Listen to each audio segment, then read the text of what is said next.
Le grand secret dans la vie du Mahdi, paix sur lui, est la sagesse derrière ses épreuves. Il y a beaucoup de gens qui ignorent la sagesse profonde voulue par Allah.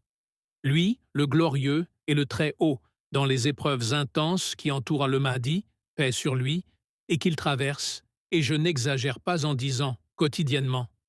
Cet homme, malgré la force de foi titanesque envers Allah qui habite son cœur, est tel qu'aucune créature, qu'il s'agisse des démons parmi les hommes ou les djinns, même leurs chefs Iblis et le Dajjal, ne peut pénétrer ou ébranler ce cœur. Car son cœur est un cœur qui aime Allah d'une manière très particulière.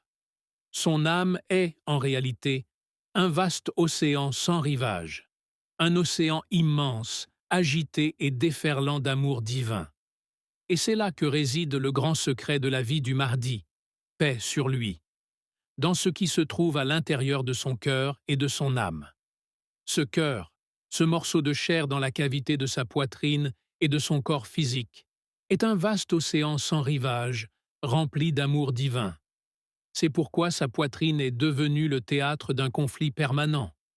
Entre son cœur et son âme, empli d'amour divin qui l'élève vers les hauteurs, la transcendance spirituelle et l'apogée, et les désirs de son ego et de son corps physique, qui le tirent vers le bas et l'abîme. Tel est le grand secret qui réside en l'imam attendu, le Mahdi, paix sur lui. Quant à ceux qui veulent connaître la sagesse derrière les épreuves intenses que traverse le Mahdi, paix sur lui, qui l'entoure de toutes parts et lui cause peine, soucis et souffrances, nous disons ceci. La sagesse d'Allah a voulu que ce serviteur, le Mahdi, traverse des épreuves immenses et terribles, et qu'il goûte à toutes les formes d'épreuves vécues par les prophètes et les messagers, selon sa capacité d'endurance et ce qu'Allah a décrété pour lui.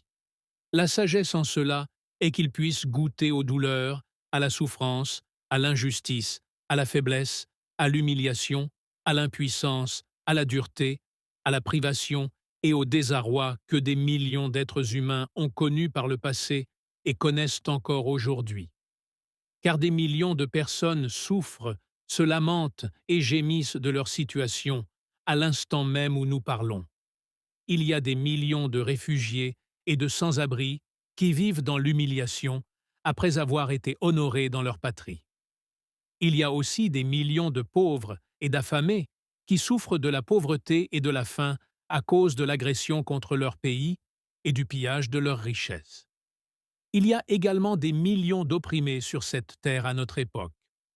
La terre, comme nous le savons tous, est aujourd'hui remplie d'injustice, de tyrannie, de corruption et d'effusion de sang. C'est pourquoi la sagesse divine a voulu que cet homme, le Mahdi, goûte aux mêmes douleurs et souffrances que ces millions de personnes. La raison en est qu'il est le calife, le successeur, celui qui obtiendra cette position sublime et cette grande royauté, le royaume de la terre entière. Comment pourrait-il gouverner avec justice s'il ne ressentait pas et ne comprenait pas les douleurs et les souffrances de tous ces millions d'êtres humains?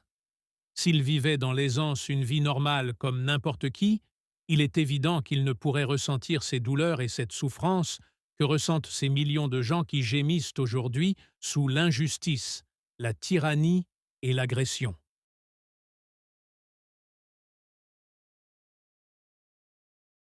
Ainsi, la sagesse d'Allah a voulu que l'expérience de cet homme, le Mahdi, paix sur lui, soit une expérience pratique et non théorique.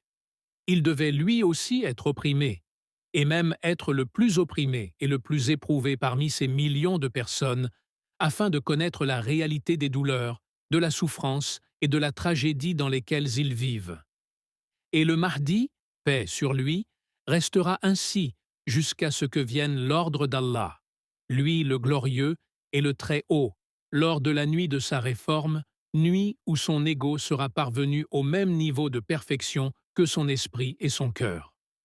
Allah lui donnera alors la succession, la khilafa, et la royauté, le royaume de cette terre et le pouvoir sur celle-ci, pour la réformer après qu'elle fut si longtemps emplie de corruption et d'effusion de sang. La nuit où le Mahdi, paix sur lui, sera réformé, il aura mémorisé tous les plus beaux noms d'Allah. Et cette mémorisation n'est pas théorique, comme certains le pensent. C'est une mémorisation pratique, par l'esprit, le cœur, l'âme et le corps. Parmi les plus beaux noms d'Allah que l'imam Mahdi, paix sur lui, mettra en œuvre, il y a Al-Jabbar, le contraignant, le tout-puissant, et Al-Muntaqim, le vengeur. C'est-à-dire que l'imam Mahdi, une fois devenu calife et roi de cette terre, la réformera, y établira la justice et l'équité, et purifiera la terre des tyrans, des corrupteurs et des sanguinaires, dans le sens le plus littéral du mot purification. Il fera tout cela en même temps. L'imam Mahdi, paix sur lui, est la colère d'Allah le Tout-Puissant déchaînée sur ses tyrans, ses corrupteurs et ses sanguinaires, les soldats d'Iblis et du Dajjal. Il n'épargnera aucun d'entre eux et les châtiera tous. Aucune pitié ni compassion ne le retiendra. Il humiliera ceux qui se croyaient puissants parmi les rois et les présidents du monde, et les fera trembler de terreur, de peur et d'effroi face au châtiment d'Allah, qui leur parviendra par ses mains. Car il est le châtiment d'Allah pour ses tyrans et ses despotes. Alors, imaginez ce qu'il fera à ceux qui sont moindres qu'eux et à leurs soldats. Mes frères en Allah, n'ayez pas le moindre doute que l'imam Mahdi vient. Il vient inéluctablement. Son apparition et sa venue, certains la voient lointaine, mais nous la voyons très proche. Et sachez que son apparition et sa venue seront soudaines, une grande surprise pour beaucoup sur cette terre. Telle est la volonté d'Allah, lui le glorieux et le Très-Haut. Soyez donc comme l'imam Mahdi, paix sur lui, qui est une image réduite de son ancêtre Muhammad, paix et bénédiction d'Allah sur lui et sa famille, le véridique, le digne de confiance, le maître des enfants d'Adam et le maître de toute l'humanité. Malgré toutes les douleurs et les épreuves qu'il endure, la force de sa foi est titanesque et ne vacille jamais. Car il puise cette force de foi dans son immense amour pour Allah, lui le glorieux et le Très-Haut. Alors, soyez comme lui. Ne désespérez jamais de la miséricorde d'Allah. Rendez la force de votre foi en Allah titanesque et sans limite.